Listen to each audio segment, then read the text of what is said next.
What's up, guys? I'm Mike D'Antonio, founder and CEO of StockedUp, and welcome back to the Stocks with Mike and Tom show. We have an awesome episode for you guys today. We're going to be talking about how the stock market can move really big this week. We have some important news regarding Tesla and chip makers and, kind of partnering with the U.S. We're going to be going over a lot of momentum plays and a $4.76 million options trade that expires this week with Roku. And then we're going to be talking about some important dates in the market this week. I just want to say happy Mother's Day to all the mothers out there, and thank you for watching. And other than that, if you're not subscribed already, make sure you subscribe. We post these daily stock market analysis videos. So we pretty much tell you guys what we're going to be trading every day. So, other than that, Tom, if you want to get us started with Tesla. Yeah, Tesla, they had some pretty big news come out on Friday, or actually yesterday at about 8 p.m. I found it. And what they're going to do is that Elon Musk got on Twitter and he was outraged about how about in California he's not allowed to open back up his factories, and he's pretty angry about it.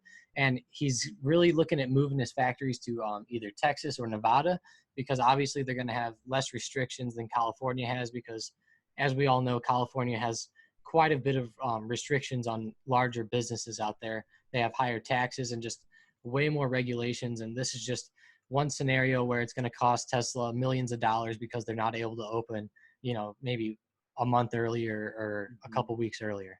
Right. Yeah. I mean, I know California, I think Tesla is the only auto producer or whatever left in the state of California.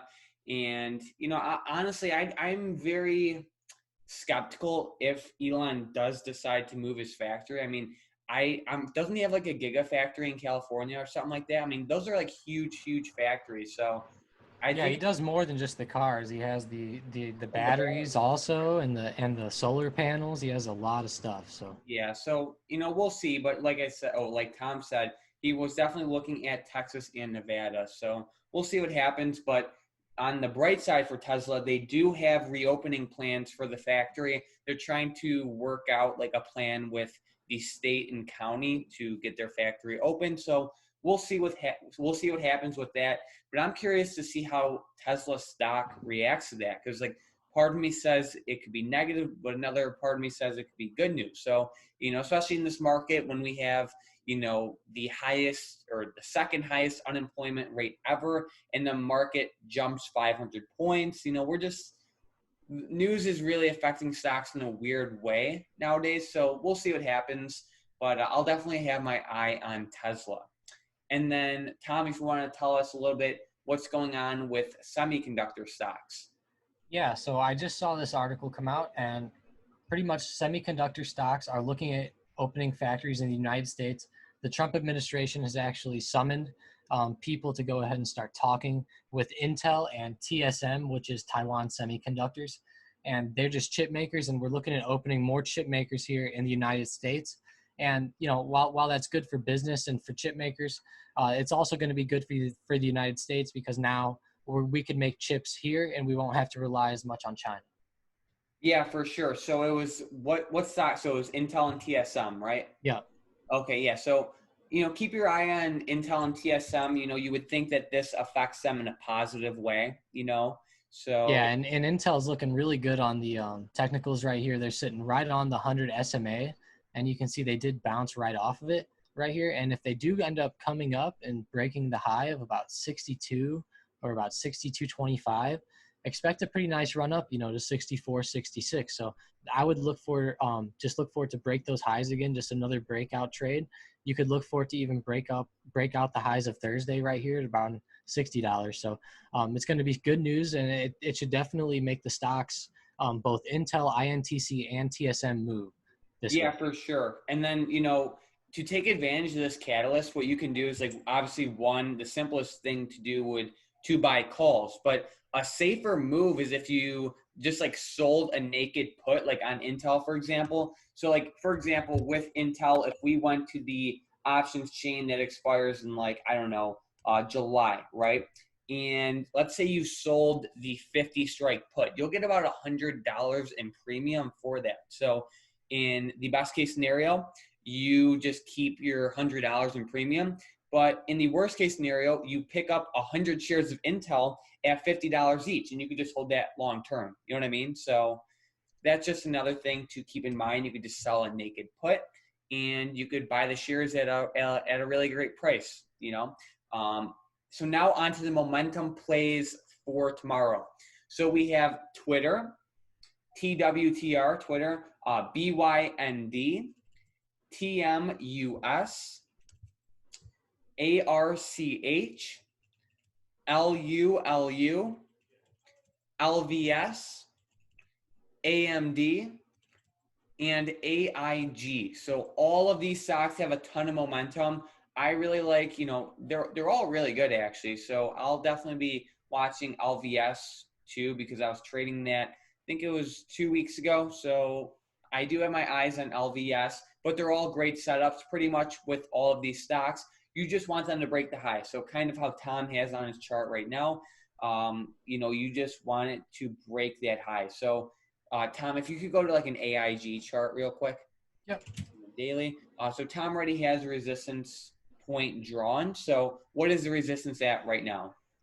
Right around 27, 28.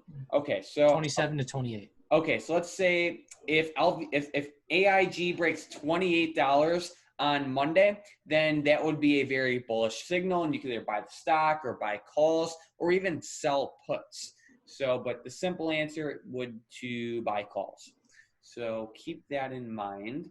And then now for the $4.76 million options trade for this week, it is the Roku 130 strike calls that expire on May 15th. And I really, really think, as of right now at least, unless news comes out or anything like that, I think the person doing this trade is shorting this trade, meaning they want this option to go to zero. So you do not want to buy this trade, guys. If anything, you'd want to buy Roku puts.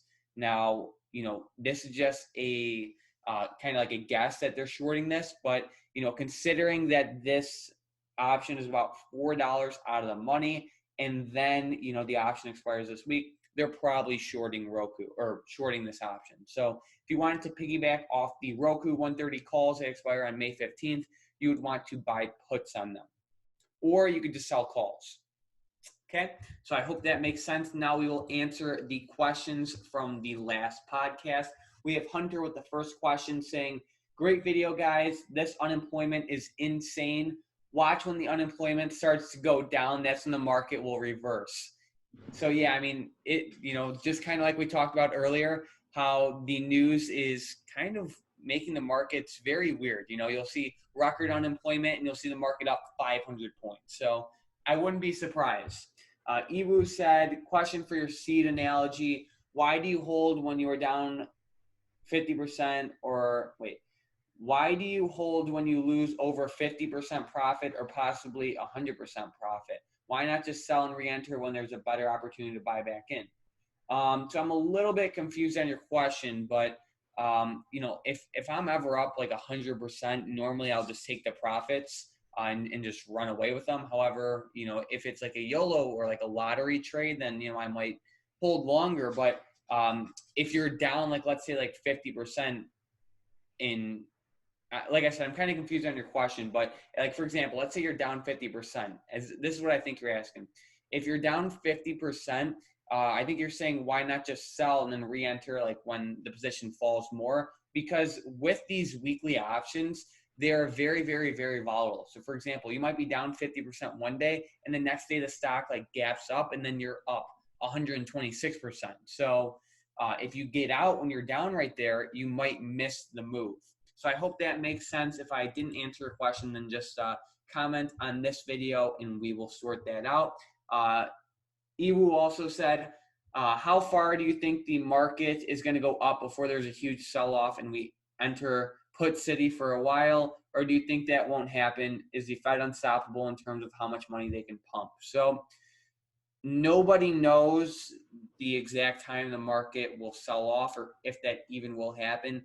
I do have a feeling that we will have another sell-off, maybe not as maybe not as fast or as significant as the sell-off that happened in February and March. But the Fed, I mean, technically they can print as much money as they want, but there's a lot of side effects that comes with that, and because of that, they probably wouldn't do that. They're not just going to print unlimited money. In terms of a date, I have no idea. The market's always changing.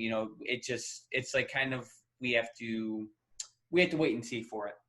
Let me see. So Dino said current debt to China is 1.3 trillion. Not good. Gio said, great video. Thanks for answering my breaking the highs question. Another question. How do you spot a put day trade that is on the downtrend for a quick profit? Does it break a low point? Yes. So if it breaks a low, that would be good for puts.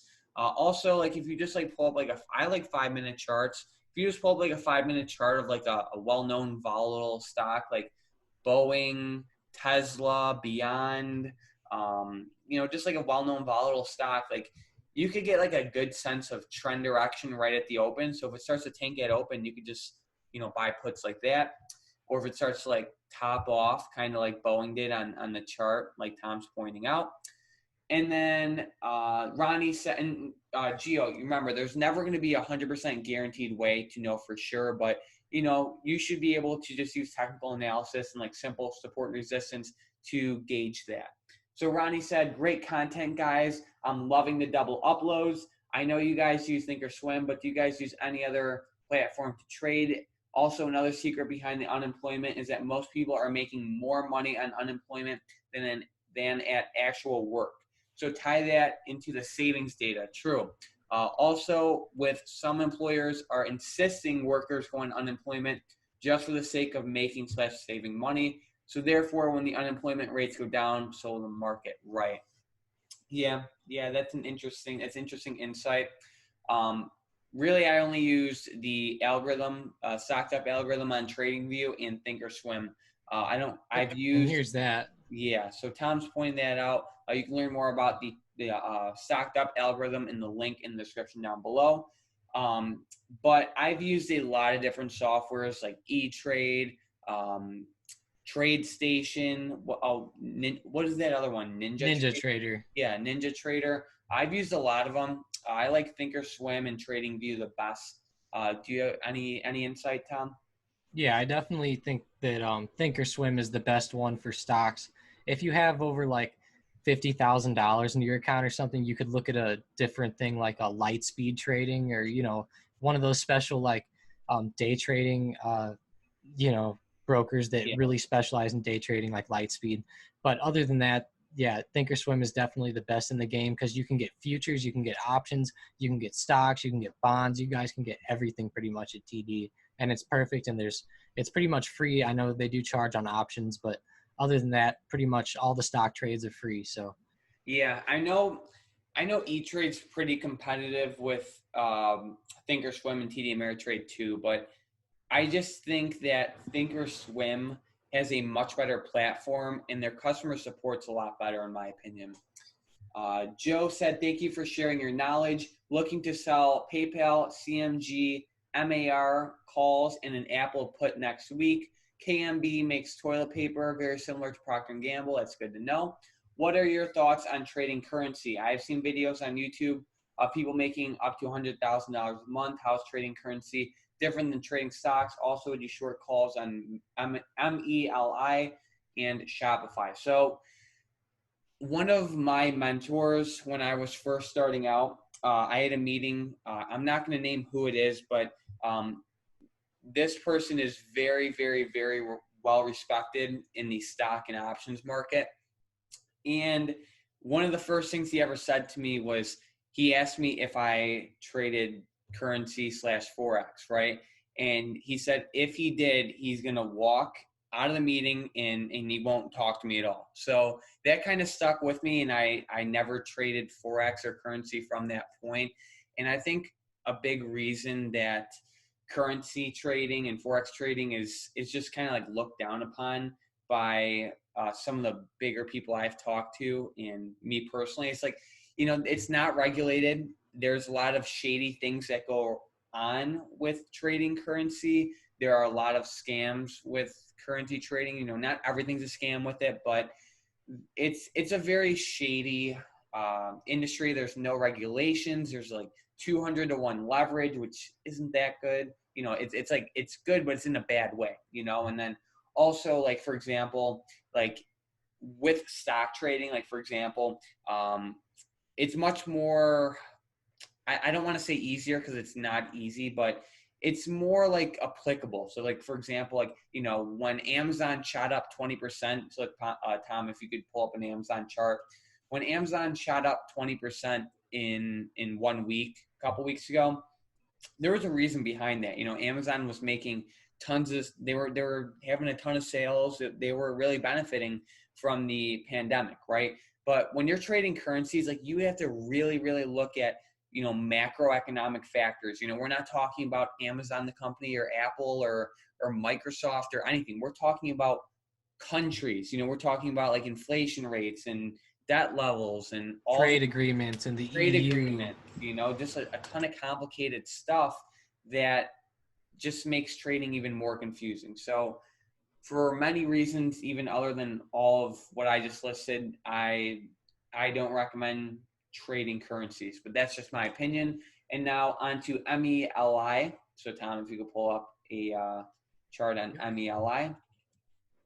Yeah, I really like this. I really like to sell calls on this. Perfect setup. I love that setup. Shopify, Tom, too, if you could, on a daily. SHOP. Yeah, let's take a look.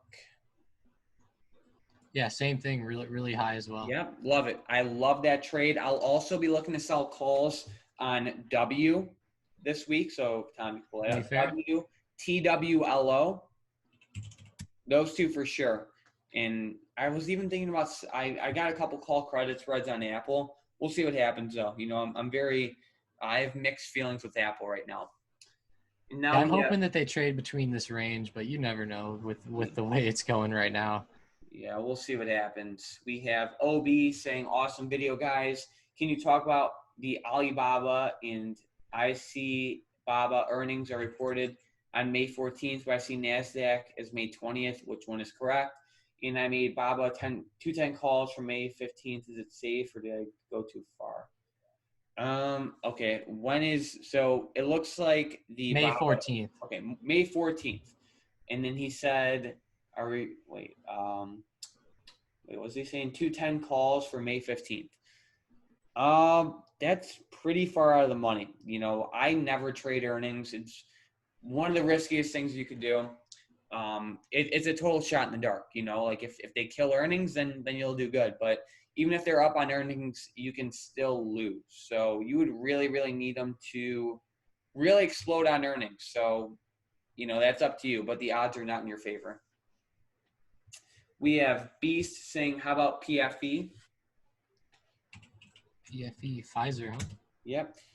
What do you think about this, Tom? Ooh, I think it's looking kind of bearish right now just based off of this setup. They look very red the past few days, but they have been very strong overall because they do sell a lot of healthcare goods, and they are sitting right on the 1,000 SMA, which is good. But just with how red they are the past few days, I could see them breaking this and heading back down towards 36. But we'll just have to see on Monday. They definitely have momentum to the downside right now, but it could always change. Yep, for sure. And then he also said DocuSign. Do you know the ticker for them? No, what's that one? I don't know. Let me look it up. DocuSign. DocuSign. Looks like DOCU. DOCU. Yep. All right. Wow, very high again. Yeah, I would like to sell calls on them. Yeah, definitely. That's what I was thinking too. Yeah. Same thing again, selling calls, but I definitely wouldn't. I wouldn't buy any calls, and I wouldn't. I would buy calls if it breaks the high again of 120 or 121 right here. Yeah. But I definitely wouldn't buy this for the long term or try to go like a month out with calls on this for sure. Yeah. So then we have Mason and Wong saying awesome video. So thank you too. And then Tom, did you have any last minute anything for the market this week? Yeah, Mike, the economic calendar. Oh, we forgot about we had that. the inflation rate coming out and the oil coming out Wednesday. Yeah, so guys, here are some important dates to watch out for in the market this week. We are on trading economics on the U.S. calendar. We have the inflation rate coming out on Tuesday at 8:30 a.m. And then on Wednesday, we have a lot of oil data, which will be important. Yep, at And 10:30. yep. And then on Thursday, we have jobless claims. So those are the key things to watch out for in the market this week. You guys can visit this webpage if you want to for the rest of the dates, tradingeconomics.com/United-States/calendar. So on that note, guys, if you guys have any questions or anything, let us know in the comments down below. Other than that, thanks for watching.